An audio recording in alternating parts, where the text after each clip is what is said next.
Hey guys, what's going on? Nivens here. Time for your final installment of the weekly rock windup for the month of July. And Monday it looked like things were going to be good for Randy Blythe, frontman of Lamb of God. Then by Thursday, it all came crashing down. Monday there was talk that he was going to be sent home from the Czech Republic prison that he's been in for nearly a month.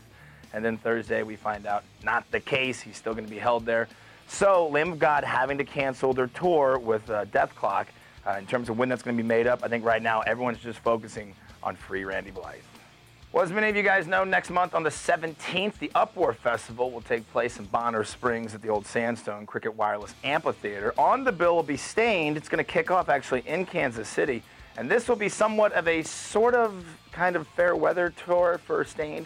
They're going to go on hiatus after this tour and then into next year.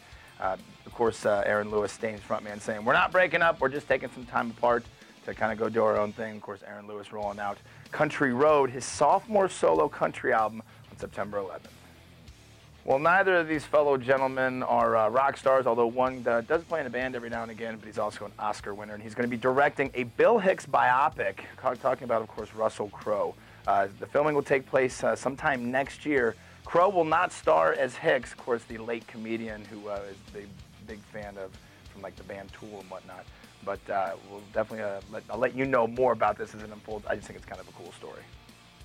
Well, it seems that Green Day's frontman, Billy Joe Armstrong, is going to be tapped as a mentor for the TV show Voice. Now, this is kind of like American Idol, except they're not looking for talent. They're taking artists that are already established or pseudo-established and just kind of giving them a pep talk and enhancing their performance. So no word on that this still classifies them as pseudo. It's a hardcore punk. I think it's kind of like punk light now when you start doing TV shows. Nonetheless, though, Green Day is going to be rolling out 3 new albums, 2 this year and 1 next year.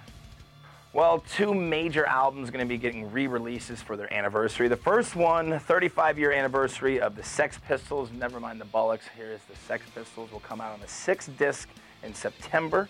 And then in October, we'll see the 45th anniversary of Velvet Underground and Nico. That's going to roll out with both of them having, of course, behind-the-scenes footage, photos, audio, and whatnot. So if you're a fan of both of those albums, be on the lookout. I'm sure I'll fill you in about it as we get closer to the date.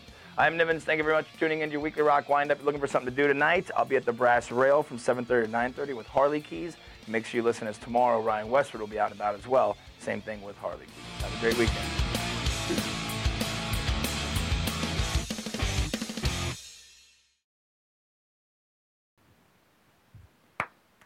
What do you guys think of that, huh?